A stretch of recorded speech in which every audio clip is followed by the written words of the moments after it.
So it's been quite a while since I've cooked a picanha, but a couple of weeks ago I was online shopping for a feather blade or flat iron, and I came across a company called I Devour, and I bought a couple of bits, but they also sent me this picanha for free. So this is a grass-fed picanha from I Devour. And perfect timing, there's some new rubs from Alfragoni. I'll put a link to where you can get these below at Pro Smoke. And I thought if I'm cooking a picanha, I may as well use Al's rubs. So I've got some perilla salt, basically rock sea salt, and the instant, I guess it's instant chimichurri. This should be interesting. I'm looking forward to trying this. Basically mix it with vinegar and olive oil and you've got yourself a pretty quick and hopefully tasty chimichurri. So I'm gonna make up a nice Argentinian, Brazilian, South American inspired picanha over some live fire. That should be good.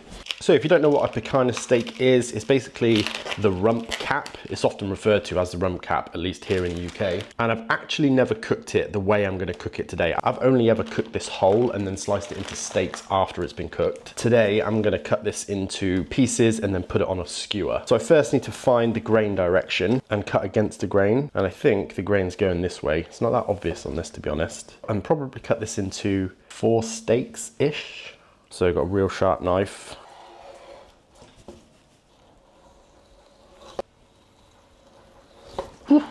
Those are going to be some big boy steaks. I don't actually know if these are going to fit on my skewers, to be honest. Nice fat cap at the top end, but a lot thinner at this end.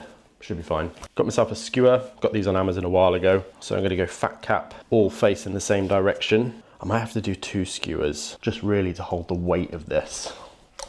Yeah, I'm gonna double up on these skewers just to help this keep its shape a little bit better. I think all this meat will just end up hanging down otherwise, but that'll have to do. Next up, we're gonna hit it with some of this Alfragoni grilling salt. And if you know me, I'm typically gonna be using kosher salt when I'm cooking, but apparently, as well as it being just traditional to use this kind of salt, the size of the granules help to draw out just enough moisture in order to make the meat nice and juicy and tasty. Does it make a difference? I guess we'll find out. And also, I was gonna do this the night before and let it dry brine, but I now have plans tomorrow, so we're gonna cook this in a bit. I think that looks pretty good. So I'm gonna cook this over some live fire, and if you have something like a tagwood or a fire cage, that would be perfect. I don't really have anything like that, so when I'm doing any kind of live fire cooking, I tend to do it on the chub box. And I think the dimensions of the chub box will be perfect for this. So we're gonna be cooking pretty different today on the chub box to how I normally would cook. Basically, we're gonna be cooking with some wood splits and get a nice actual flame going. And to do that, we're gonna get some wood going.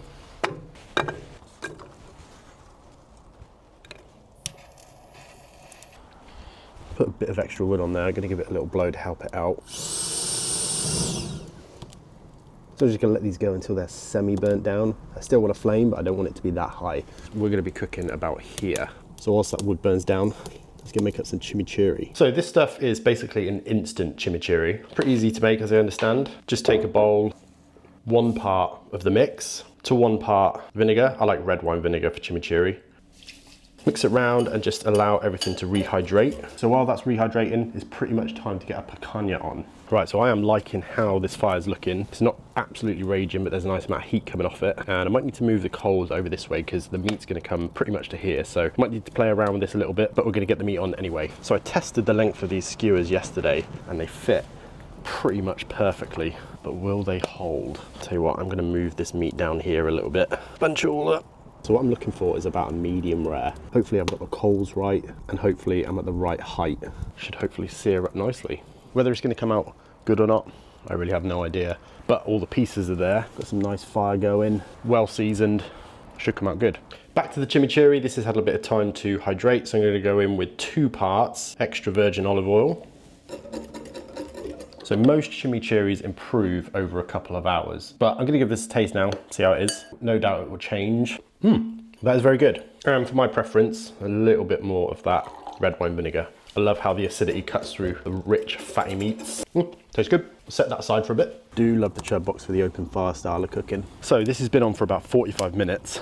I can just about see underneath. It's not particularly bright under there, but I think it's gonna be time that I'm gonna flip it, just to make sure that we're cooking nice and evenly on both sides, and there's some nice fresh wood on there, so got a lot of flames. Hopefully that's gonna help to sear this side up. Wish me luck. Ooh, that is looking good. That's looking great. I think this could generally do with a little bit more of a sear, so I might push the flames a little bit more than I have been. Looking good so far. That is smelling absolutely incredible. It's like 8:30 in the morning as well. So that's been going for another half an hour or so. Gonna give this a flip. See how we're looking. Nice, good color. Time to put some fresh wood on. Make sure that I've got even amount of flames on this end and this end. These are starting to smell insanely good. They smell incredible. I think that's probably gonna be the last turn, to be honest. Not too sure on the temp, but 116, 116, 120. I think a few more minutes and I'm gonna call it on these. I think that's it. I'm calling this done.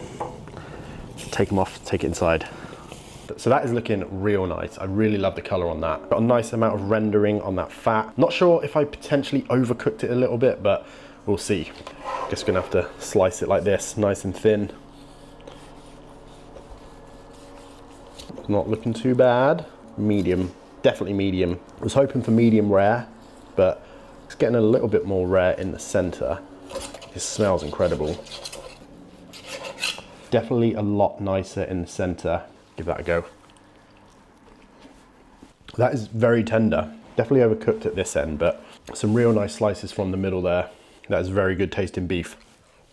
Tell you what, perfectly seasoned on the outside, but could do with a little bit more salt. Just on the innards.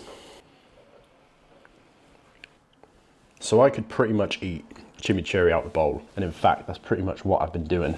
Nice bit of fat. I mean, you really wouldn't know that that chimney wasn't fresh. That's surprisingly nice. And although this stuff on the outside is overcooked, it's still nice and tender, still delicious. Probably still so good because I sliced it so thin, but honestly, even that pretty much overcooked bit, well salted, good smoky, charry flavor, some nice chimichurri. That'll do it. That crispy rendered fat, that's the best bit. For sure. Honestly, I'm really surprised by that chimichurri. Considering it's made with dried herbs, you really wouldn't know. Quite often I'll have a steak in the fridge that I need to cook and I don't have the ingredients to make a chimichurri, so yeah, keep that on hand. Really happy with that. It's not perfect, definitely overcooked in some places, but none of it is dry. It's all tender, it's all nice and juicy. I could just eat that all day, and I probably will, to be honest. I was a bit skeptical at one point. I didn't think that whole chub box setup was gonna work, but it did work really well. So yeah, overall, really good cook. Nice and simple, nice and easy. Took about 2 hours all in all, which I'm always a fan of. Shout out to I Devour as well for sending me this. I appreciate that. This isn't sponsored or anything like that. It was just free. And yeah, it was really good. Nice and tender, really good flavor to it. If you like chimichurri, I definitely recommend getting some of that alfragoni stuff in. So I think this is gonna be my last bite. Big old dollop. Delicious, I'm doing that again. So that's pretty much it. If you made it this far, thanks very much for watching. I really appreciate it. If you did like this video, please like, comment, subscribe, do all those things. It really, really does help me out. Otherwise, I'll see you next week for another video.